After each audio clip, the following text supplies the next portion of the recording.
we are glad that you can join us. So, it is all about that unresolved issues. And like I said, I've been healing that I abandoned myself. And a long time ago I had healed the abandonment that people have abandoned me. And so when I would have somebody, a psychic, says, oh, you got to heal abandonment. Who abandoned you? Well, I didn't really ever think about me. I had asked that question, but I hadn't had the experience to say, yeah, it's me. But when I realized that I had abandoned myself and I said I cannot tolerate, I have no strength, I have no authority. Well, that authority I reclaimed and I have it back. So everybody in this house had basically felt it this morning. Even Jen with earplugs in had experienced it. Yes, yes I did. I heard what was going on above my earplugs and wondered if I needed to participate because I was vibrating like, oh my gosh, this is uncomfortable hearing the level of that rage. But and so then of course then I'm asking myself, do I need to hear this? Do I need to hear this rage go? Because I'm always investigating spiritual investigation. But then it was like, okay, so then do I need to back you up? Do I need it? Because I know of what obviously pretty much what we worked on. I got this. Right, yeah, and that was fine. I didn't have anything really to worry about, but I was asking myself, how do I need to participate? Is what I was asking. Here I was. I barely touched the door, and I heard it crack. I said, oh, okay, this energy that I have. I better not touch that. And so when I put a great big protection shield on when I touched my computer, because the last thing I want to do is have anything go bad with that. Yes. You know, it's like, okay, I can do this. So you have to understand that sickness, I feel like my lungs and my whole, okay, let's put it this way. The bladder meridian controlled every part of my body. When I decided to really tap into that primal need that I healed, and then all of a sudden tapped into that abandonment, I abandoned myself. And when you're really doing these healings, this is what's so important. I was doing hope therapy and holding my bladder meridian, which is L3S, and I'm looking at how I abandoned myself. I mean, I had to have been doing it for about 2 or 3 hours. I mean, there was so many different ways that I have abandoned myself. And the feeling, and then the not feeling. Not feeling was just as much as the feeling. And the self-talk, and then the, what do you call it, the bewilderment. No, that's not the word I want. It's where all of a sudden you're just looking off into space and you're like, drooling. Because you just, I mean, that was part of how all of a sudden I had abandoned myself. That I feel like I have my space back, and I can feel all of my nerves for the first time being nourished with my own energy. But now it's coming back so flourished because I'm fire. Now it just could be a little bit too much. Because last night it was, okay, I know that I have to learn this. I said, all right, I have been reluctant to some degree to teach this part called the events. Because I keep laughing at myself saying, how do I manifest? I can't frickin' manifest because every time I physically try to bring something into existence, it just peters out. Ha!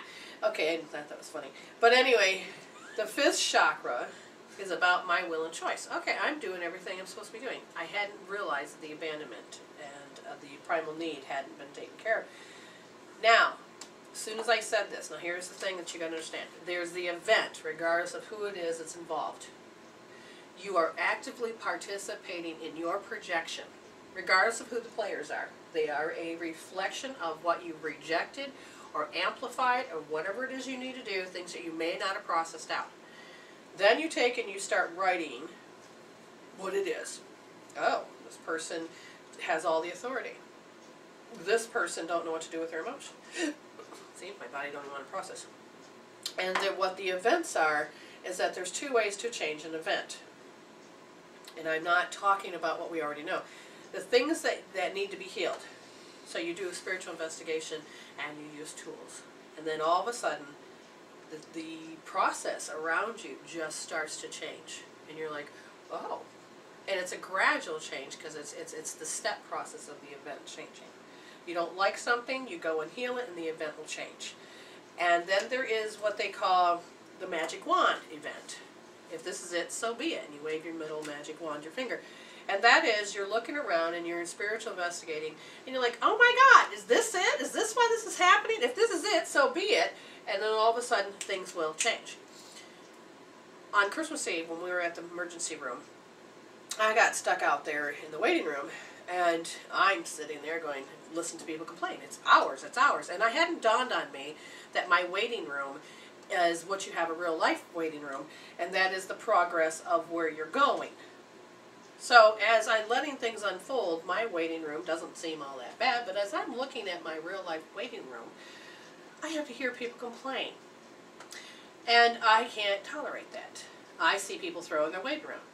I can't tolerate that. And I actually lose strength. I was pure love and then I felt that overwhelming as I walked into the hospital, that I had to sit there and show love and support and help. And then I, of course, sat in the section where people were negative, threw their weight around, and didn't give a rat's ass about anybody. And I'm like, why am I sitting here? Oh, dear God.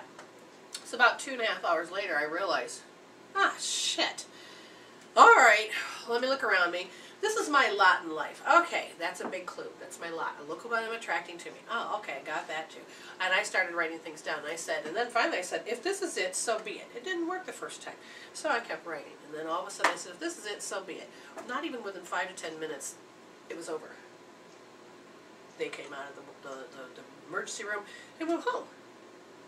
Now people are saying, no, that would have just happened anyway.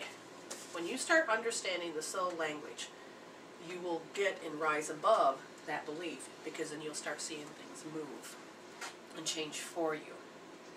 And as I sat there with the energy that had been pent up and causing havoc in my body, physically being sick, and just not having the strength to do it, I mean, it was giving all the signs. But when I healed and resolved it, it has to now go somewhere else. My energy is back. Okay? So you have to be careful, because sometimes until you can fine-tune it back into feeling who is you, because now I feel like I have a physical print, not just a carbon footprint, but a physical print, where the physical, mental, emotional, and spiritual are creating a step to move forward. It literally is creating one. I feel like I can move mountains. And something that I thought was written in stone, oh, in just a matter of 20 minutes of having my authority back and going against what my belief system was, because I had resolved it, so I wasn't really going against it. I now, it's not that I have things my way, but the events changed, and now it goes back into a progressional order. A very forceful energy had to create it to change, because there was no other way to create those programs to take that event of change, because it is on a physical projection level that you're looking at.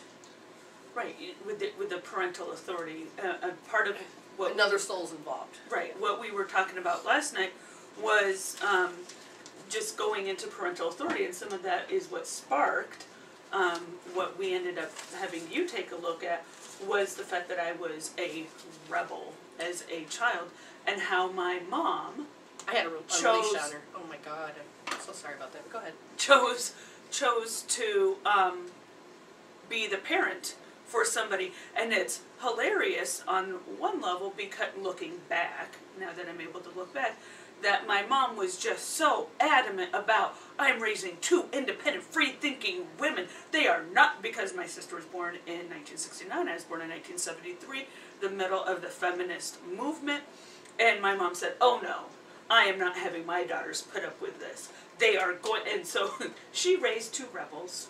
Yes. And so I guess she had enough life force energy to be the mom of those two rebels on the planet. And how she was when I was breaking the rules, and she would always tell us rules are meant to be broken. Man's rules. She did not tell us man's rules. She said rules are meant to be broken. My sister like, all right, so we did. No, not my rules. Yes. But how to be the parental authority in that situation. And then you said, wait a minute, parental authority, and then of course that sparked our conversation about you and how and the idea of being the broken record is like, oh my God, I don't want to do that. But that's what my mom needed to do. She knew that that's what she needed to do for my sister and me. Now, have you ever read the books, The Celestine Prophecies? Yes. And so I don't remember which book it is, but they talk about how a parent should only have enough energy for those children. Don't have 1,000 kids and not have enough energy for those kids. And I always wondered what that meant to some degree. And what it boiled down to for learning for me is mental, emotional, physical, and spirit.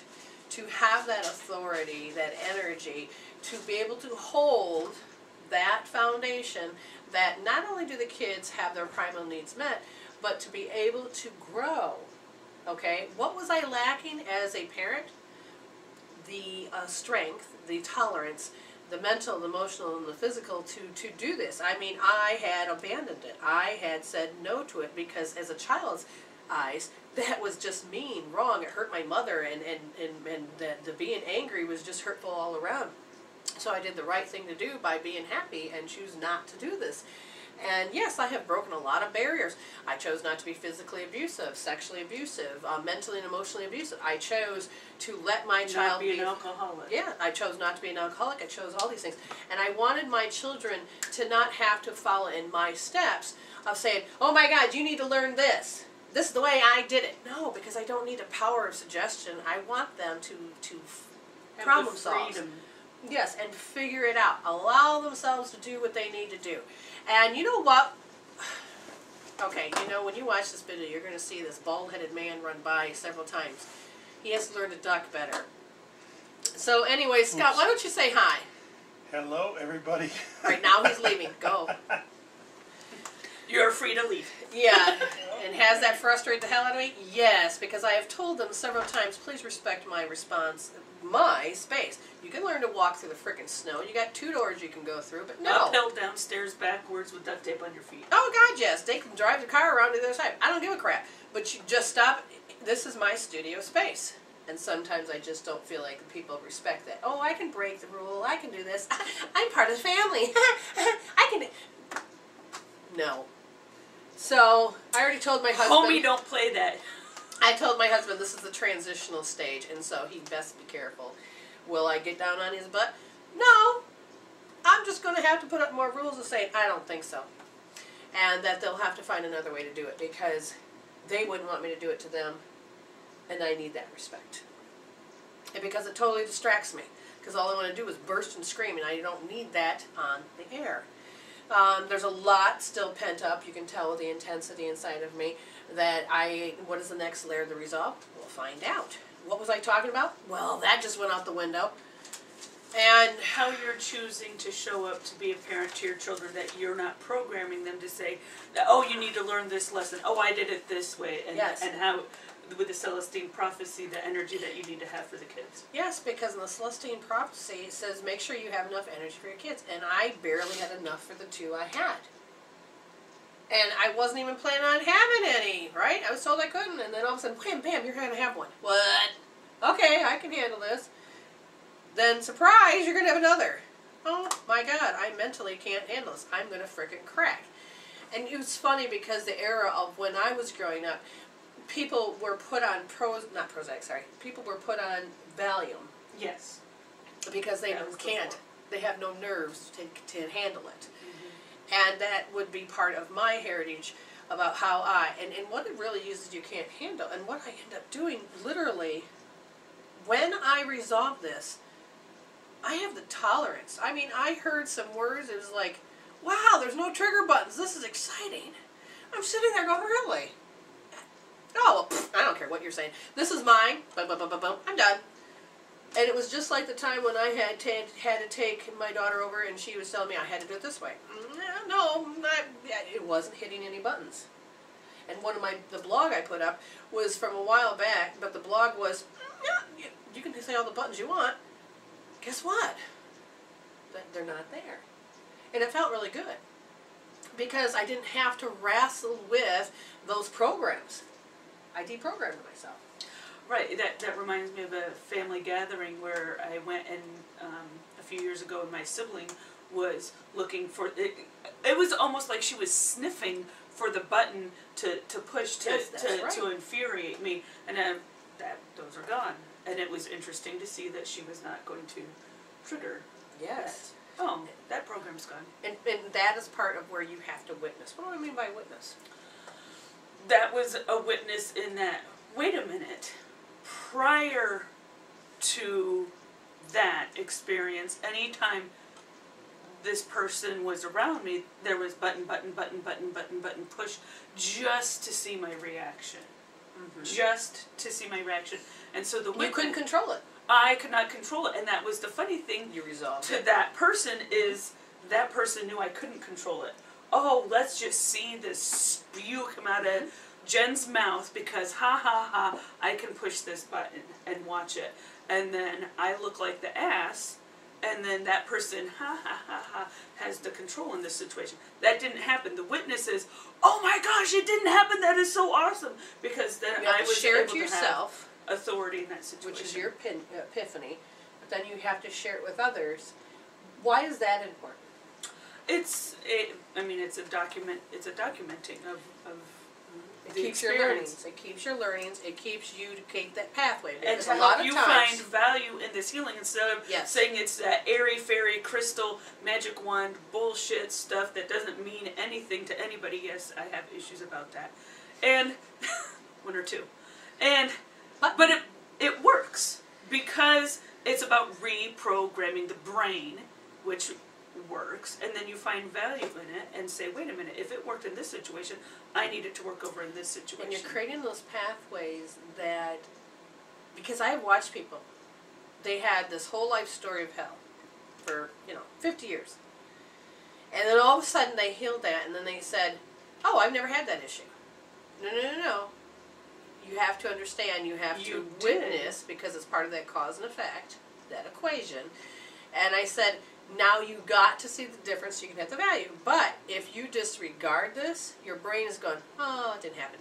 So like when somebody goes, oh my God, this is so good, and then all of a sudden it wears off, and then you're like, it didn't happen. Because most people need that fuel. They need to have that mark, a healthy mark, to say, yes, it did happen, and it can happen again and again and again and again. When you're using any type of hypnosis, the hardest one I think I had was this woman, my mother never loved me. And I says, well, let's search back to the point where you knew love from your mother. Oh, I never had it. We found it. And when she was able to find it and a memory popped up and there was love, she almost didn't want it because she didn't want her mother to get away with it. And I says, before we can actually accept this love, we have to make the decision of letting go of that wound. The pain, the hurt. Because it's like poison. You take it, hoping the other person will die. And so finally when this person healed enough to say, you know what? Yeah, I don't care less. Now, as we started to tap into how her body and her brain remembered love from her mother, the lens changed. Now, we just had our program on Blog Talk, a witness. And the witness took place on air. And so I was able to edit it and put it on our wall. It was beautiful. This lady had called in several times. And the first time she called, I think it was a year ago, and she had been raped or molested as a child by a family member. And then there was all that healing. And then there was another healing and we did it on the air. I mean, I literally said, can we just do this right now? And she said, sure. So we did eye accessing, other little things. I don't even remember all the stuff that we worked on. And then she felt a progression. We'll talk more about that after this. And again, hey, there we go. Progression. Yeah, she knows how to turn things on. And she's single, you guys. Thanks. You know how to reach us, mwreveal.com. Okay. All right. Progression. I love you. I love you too. And do you remember what we were talking about? I finally got the word progression, but what were we referring to? Things that move forward. Oh, you're cute. And? Single. Yes, she is. I don't know. Progression. Ah, geez. You know, I swear I need to write more than just progression of what would be great. Would it be helpful to get us back on what we were talking about with the healing that we did, with that person witnessing that we did on air on Blog Talk, and now she gave us it. So the progression is she called back about a month ago, and she says, I'm having problems with my sister. And I said, okay. And as I'm tapping into it, it goes back to the molestation. Now, the sister had nothing to do with that, but there was a witness. She had witnessed. Well, it was the attention in a really twisted way, looking at how the attention was taken off the sister and put onto her. But it was also, but it was a little bit more than that too, because why wasn't I helped? Why was this abuse happening? Why? And then the mom turning away. Yeah, so everybody, there was all of this stuff, but the witness was, I said, we have to heal that. And she's like, oh, you could tell that she had not thought of that from that point of view. Mm-hmm. And so then we did another healing. And she says, and I love it, you'll have to help me remember some of it. She says, well, we did all this healing, and you're not going to believe what happened. It was right after the healing. Somebody started knocking at her door. She had got out of bed. She goes, who's that knocking at my door? She opened it up, and it's her sister. Her sister, she's standing there, and she says, oh, well, come on in. And she says, she hadn't seen her for a couple years. 2.5 years or so. Something like that. And there's always been this tension. There's always this something in the way. Something has been bothering her for years. Then all of a sudden, can you forgive me? The sister asked. About what? Like out of thin air, out of nowhere. Because she hadn't planned on that. Probably never talked to her sister again. Right, she was okay because she had healed it. And so they talked about what I had spoke about. And the next thing you know, they're doing great. And that was amazing to hear. Because her voice, I mean, it almost didn't recognize the caller until she started talking about the issue. Right, and because her tone had changed. Yeah, her tone literally changed. I was like, oh, how cool is that? So that was a very remarkable thing to have done. And so these healings are so important. So now that I've gained my authority back, we will then begin to find out, will my physical aches and pains be done with? Will they pop up and then I can just say, wait a minute, no, I don't have to go into that old program. How will I know what to do? Well, some things can change dramatically that you don't even realize the change. And so important that you do and witness to yourself about all these things that occur. And trapped emotions. One of the things that occurred, I was trying to do a reading. I had just done the healing of the primal need. And I went to do a reading. And I couldn't get those cards to speak to me. I'm like, okay, whatever. And then I said, Jen, take the cards. And so then the card she flips up was almost the exact same I already flipped up. I said, well, maybe I am telling myself something. So then she's like, I go, okay, should I be teaching these classes? Should I be doing this? Should I be doing that? Bam, bam, bam, bam. They all said, no, sorry, this is the wrong time. It's going to suck. You're a fish swimming up against stream, and it's not supposed to take substance right now, and don't do it. And you're like, well, that's what I do with my life anyway, so I might as well do it. Okay. And so then I sat there and thought, there's a whole different story here. There's something that's energetically being emanated from me that makes me not become in alignment with what I already know. And so then I went to the emotion code, and I said, what is trapped that's causing me to get this response? And this is what they told me. So then I went and I healed unworthy. I checked that out. It wasn't inherited. And then all of a sudden I said, do another reading for me. And then the other reading says, oh, okay, yeah, go ahead. Sure, go ahead. We're all for it. It's going to be great. Oh. Okay. Okay. And so I thought, okay, so it's all about bringing that physical footprint with the essence of my spirit, so that I can be back in unity. So, and then everything started to work. So sometimes my reading was give me what I knew and not what needed to be healed out. Because even when I asked what needs to be healed out, it was the same story. You have an issue. Thanks. Yes, here's your issue. I would like a little bit more information, please. And then, but I didn't see it. They said, you're used to always being pushed against yourself. You got to hear no. You got to end up doing this. You can fight like crazy, and you're still going to get no. You're not going to get any help. I'm like, oh my God. And then it dawned on me, what trapped emotion can be doing that? And then it's all good. I mean, when you wake up and you know that you're a whole new person and a brand new day, you're like, oh my God. So it's a transitional period. I don't know how my husband's going to tolerate my new physical footprint. Energy, we'll call it. Because, Jen, have you noticed that the energy emanating off of me? Yes. And does it scare you to some degree? Kind of. Kind of. But then I also said, because I can really be angry and full of rage myself, I said, I really don't need you being contagious, because then not only would she have her footprint, she'd be empathically picking me up as rage, and I don't want that to happen either. So I do not want that to happen. I will participate. I am learning how to get this energy okay for me. So, part of me is also sitting down and writing and listening. So I'm getting the modules ready so that I can actually start teaching hope therapy. I've had several people that says, I want to learn hope therapy. There is the hope therapy. There is becoming a spiritual human. There is the teacher that teaches this. And so there's all these different things that are coming about. We have really decided it's time for Medicine Women Revealed to step up. Tee-hee. And that means that I'm going to hold meetings, and those that are supposed to be with me that says they want to do Medicine They Women will Revealed, either be fleshy or non-fleshy. yes. And if they show up and nobody shows up but me, then I'm the authority. And if the people that say they're part of MWR come and they say, well, I didn't agree to that, I go, you missed a meeting. Too bad. Here's the memo, too effing bad. And then so then she walks away and says, well, I get a memo to tell me what time we're having the meeting. I said, I don't know. If you're good, I might send you one. Because I'm done. Tweet.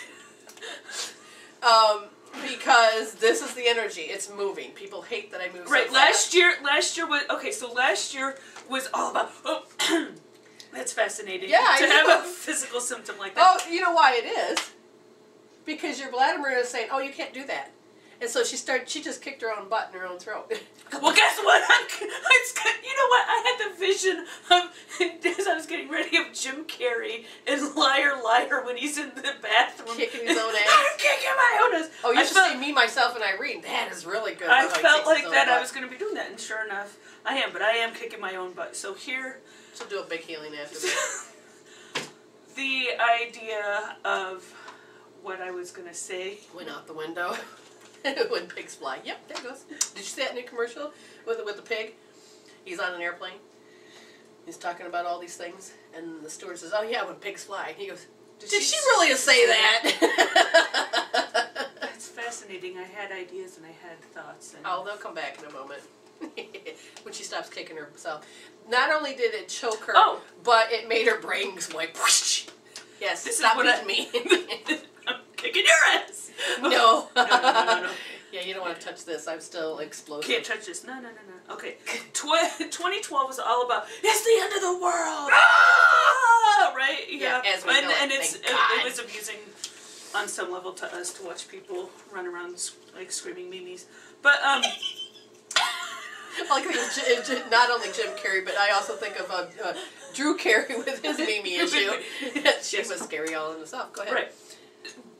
What it was on a spiritual level is it's the end of the world as we know it. Mm-hmm. And I feel fine. REM scenes. But it is. It's the end of the world as I know it. So that means that all those shit systems that weren't working, and pardon my French, that really wasn't French, and unless I put le shit in front of it. La shit? So now that it's the end of the world of all that stuff that didn't work, now, okay, get with the program, it's a new year, let's go forward, and let's talk about being on that bullet train, we are moving forward. Yes. So it is, it's healing all that stuff that wasn't working. Let's move. The year of the snake, what's funny about this is that your kundalini is a representation of the snake, and it goes male and female up and down the spine, and they call it sexual energy. But if you really think about it, it is the way that you create it. It is the way that you take and create that physical energy to expand and allow yourself to manifest and create that insightfulness, because when the kundalini awakens, your third eye, you become more of your true nature of who you are, minus the over-identities that you have accumulated in the Iron Age. I love when you look at me and like chirp, chirp, chirp. I know you followed along. Mm-hmm. Iron Age. Oh, you want to iron out those wrinkles? Okay, so no. Kundalini. The Kundalini, that snake energy, it's all about the manifestation. It's going to be a great year. And if you learn to fine-tune and go with the flow and be the wind and the water, you will be able to go and find there's a third option. That is so important for you to understand. A lateral step is the third option. You want to go sideways and you don't want to go backwards, but laterally speaking, there is a third option that is presented that we were told, no, there's only left or right or wrong. You know, Make your choice. If you're not choice. If you're not for us, you're against us. Yes. not the beer. You're against us. Yes. But it's about looking at that, and it was like, no. And what did we do as kids? We made choices. And Jen had to grow up in an era of where there was two households. And so she didn't want to take sides in either one because she didn't want love divided. But yet, it still got divided, and all of these consequences came on top of it. And so she's like, oh, blah, blah, blah, blah. And so when they're not around, when the actual actors that created that experience is not around, then you have to have stand-ins or the next set of actors to play it out. I happen to be one of those actors that plays out the choice. Well, if I disappoint you or I disappoint you, I'm choosing side. I don't want to do that. And I'm like, aha. So now I can't make. So now I can't make a decision because I don't want to put my energy in either place for either of you to recognize that I'm making a choice of the other one. Then I'm still making a disappointment is still happening because indecision is still a decision. Right, and you wanted to stay neutral. So now that's her next thing that she needs to heal. And what's really cool is that program just popped up, shot right out of her mouth. And I'm like, oh, take a second, write that down. And we had, not only did a jam set, I wish we would have recorded it. Yeah. But I had no idea the ramifications of how deep it was because I literally went off in every direction. But again, it was not done with judgment or blame. It was, this is how I feel, this is the reaction, this is what I'm noticing, this is that. And both of us were able to sit there. I mean, I don't know if you felt like I was blaming you or not. There were certain moments where I'm like, oh crap. You know, because I was participating in it. I'm like, God, I hope she's not blaming me. You know, but I also know that as your soul coach, that, okay, it's not about me. No. In this moment in time, yeah, it stinks a little because I'm participating in your life on one level, but at this moment in time, no, the night before when I said, I'm walking away, if you needed healing, too bad. No, I knew that last night was the time that it was going to be honored because you really had that deep stuff to take a look at. Oh, yeah, and without her walking away, I probably wouldn't have taken and what they call the straw that broke the camel's back. I wasn't able to take that next push and to go in that next state. Was I mad at her? Was I disappointed? No, I really wasn't. But at the same time, on the unconscious level, there was a program that said, okay, we have to have this happen. Cue, go. And I participated. I did my part. You're welcome. And spiritually speaking, it was like, oh my God, let's find out what's inside that's there. And so it's called vomiting. You literally are spewing out and vomiting out things that, and it's another form of brainstorm, but you're doing it in a way that it's okay, knowing that the person is with you. Do not take it personal. So all the shit that's there, it's going to come out sounding stupid, weird, that doesn't make sense. How does that even fit into this story? But it does to the subconscious mind. It's creating this whole map. And it's thrown it out there. And sometimes it has to have this territory first frame, and then it has to fill in what's going on.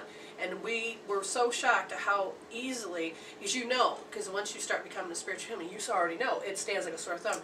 And then you just take a note as you are vomiting out all of this brainstorming of the pain and anguish of this energy that is depleting you, hurting you, and condemning you in every form. I mean, the biggest one was, I have no authority. I abandoned myself. Seriously!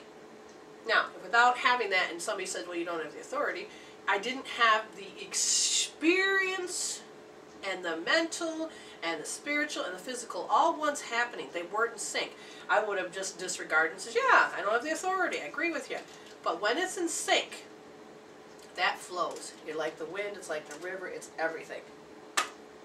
And then the next thing is I go out, I want you to understand that as life is happening around you, you can learn to step in the middle of the chaos.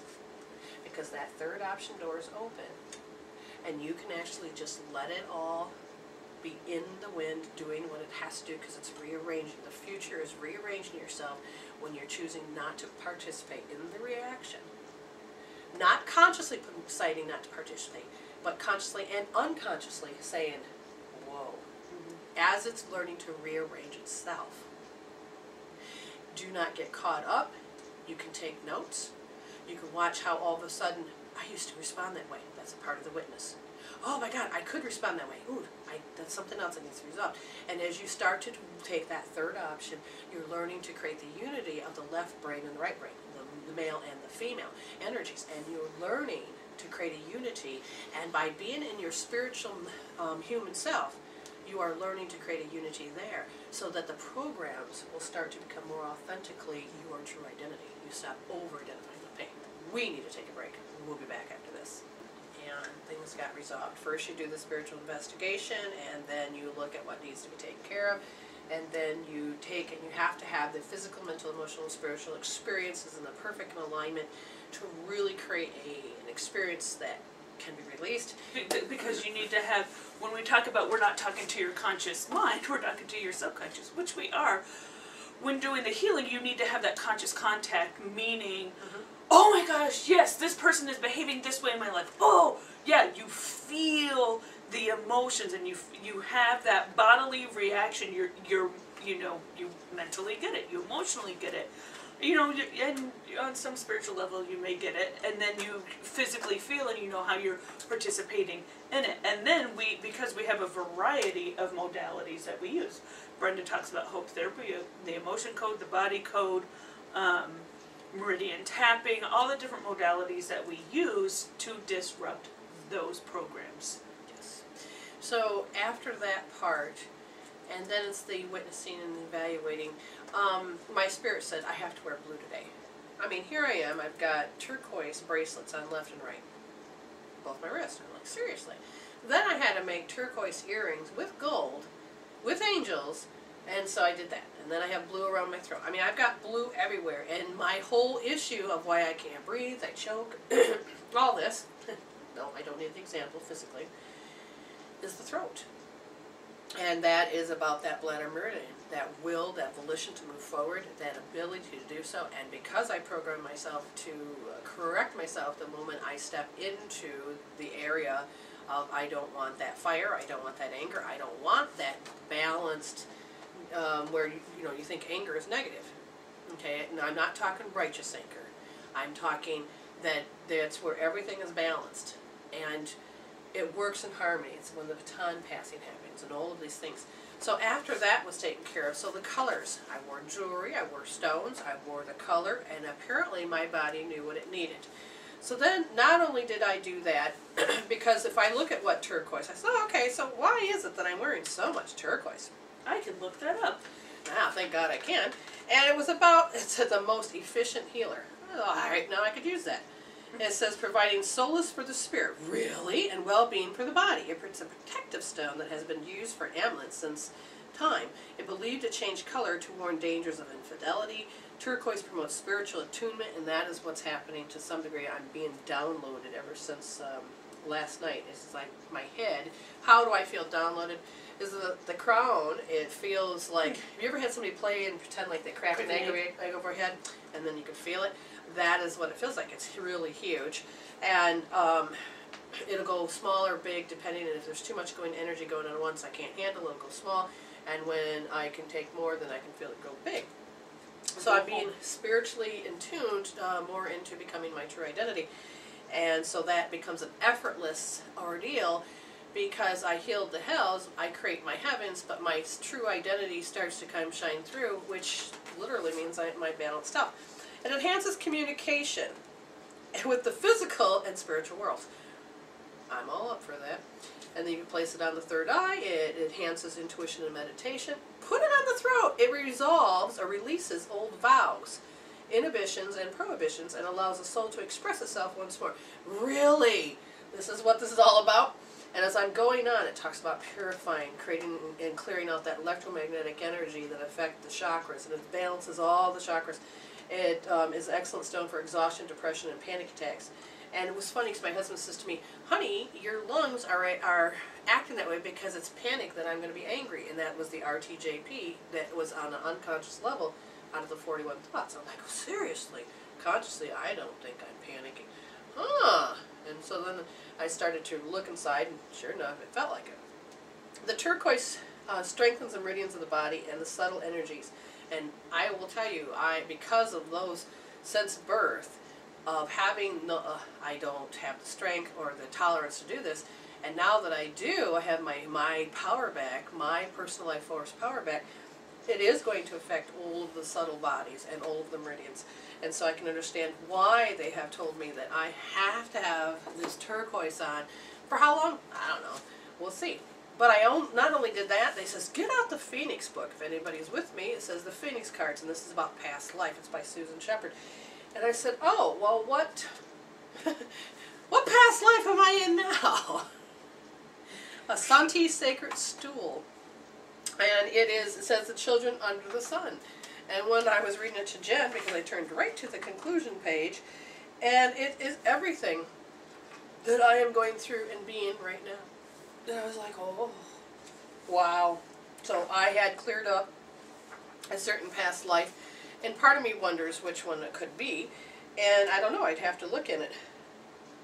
And so I hadn't done that, so now all of a sudden the knowledge of the bear pop up, so I'll have to look at this, but not yet. Healing will continue even after. A lot of people get the notion that, oh, I've added a healing tool. I did one, took 10 minutes, that was a long time, and now I'm healed. What do I have a problem with that for? Because we also, with everything else we do, we have bullshit detectors. Sorry. And I literally, no, you have to, as you awaken, you take it on that knowledge. I thought about it. Yeah, and now when people think about healing, that's just a theory only, and it doesn't really do anything. Well, I thought about $1 million in my bank account. Did that show up? That'd be nice. Right. But I know, sarcasm, blah, blah, blah. Right. She's still got some shit to unload tonight, but that's all right. We'll get there. We always do. Yeah. We have a quick caller. We'll do our best to take this because we only have like 8 minutes left of the show. So go ahead and answer it. Okay. Hello. Hello, you're on Medicine Women Review with Brenda and Jen. How can I help you? You know, I swear, we live parallel lives. Oh yeah. How you doing, dear? Explain. I'm good. Happy New Year live on the air and in voice to voice, which we seldom ever do. But that is true. Yes, Happy New Year. Yes, Happy New Year. I had a past life last night also. You did? I did. This is so funny. Do tell. I told you. About the same issue. I'm also wearing my turquoise. Wow, we're mirrors across. I mean, how many states away would you say she is? North Carolina from Michigan. It's Oh, how many did we go through? 5. We'll call it 5.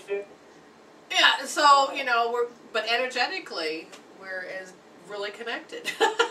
We're like sitting next to each other or something. Yeah. Yes. What I found very interesting was that I had done a regression myself several years ago.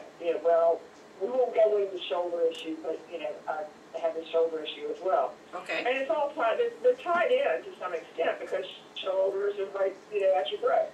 Yes. But I did a past life on my shoulders 3-4 years ago, and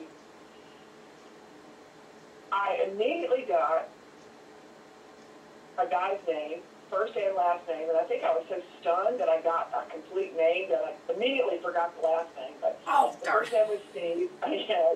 Could never recall. I've never since recalled it. And I got to the date of 1942. I got clothes. I was standing to his left and slightly behind him, so I never could see his face and never did see much about the shoulder, not quite the left shoulder, but almost the left shoulder. But I got a feeling that his right arm, which is my originally injured shoulder, was lifted up and something done to it. And a teacher here locally, energy teacher here locally, said, oh, what she didn't see was his arm was ripped off and he bled to death. Now, the reading last night, the person that was doing the reading actually got the same information, said that didn't specifically get 1942, but did pick up World War II, did pick up a type of uniform that was not a military uniform, but it was like a civil servant type uniform. Uh-huh. It was male, and so we compared notes, and I was just like amazed that this person got pieces of what I got.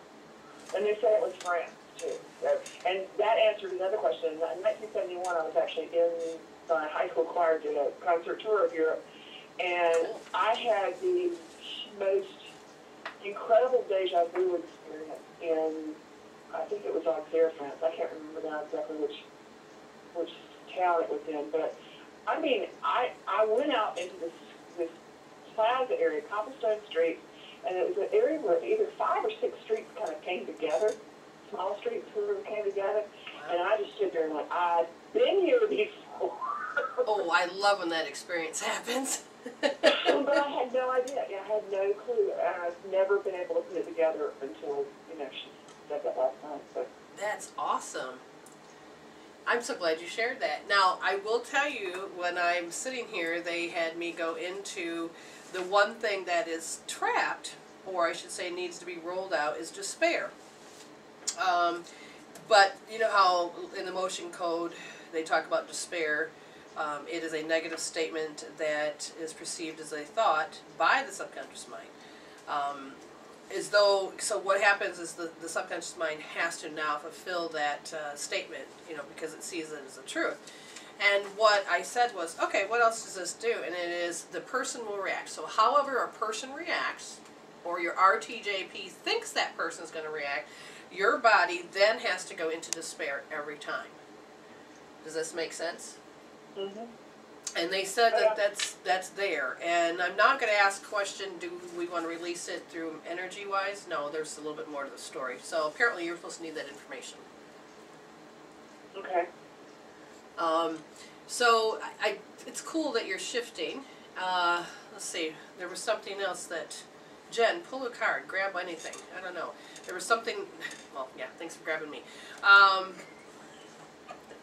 Okay, so the body code, which is written by the same guy, the emotion code. Yeah. The body code is, I said, there's a cording to do with that past life. So, how do we want her to remove it? It's actually causing a saboteur. And so, if you can kind of pay attention to what you think that is, what the thought process is, what's sabotaging you, because it's an actual cording. Now I got to figure out how many cordings there really are. And they said well, I got 7. 7 cords, but to this particular past life, there's actually 2. And so the other ones will be revealed. But it's also to keep you staying in line of despair. So there is an overall theme that you have to learn about despair. And then whatnot. Okay, so we only got like a minute or so left. So Jen, read this. Okay, so I pulled the Ascended Master card from Doreen Virtue, and it's right, which is the message to write.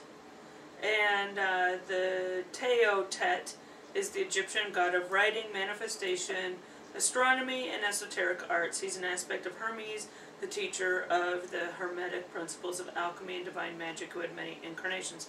He is considered the originator of written languages and was prolific author and scribe of the Ascended gods. Call upon Teotet for any writing project to gain deeper understanding and proficiency with manifestation principles. Now, sometimes people say Thoth or Teote, but yeah, that Ascended Master is very strong with you, but you had chosen to learn about despair. So just kind of see and define what despair is, then redefine it, find out what your friends think despair is, watch how they have despair, and then start finding out how you have it throughout the day and what gets stored and you can't release. Okay?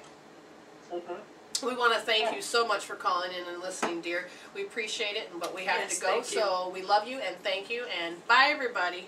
Bye-bye. Love you too. Bye. Bye.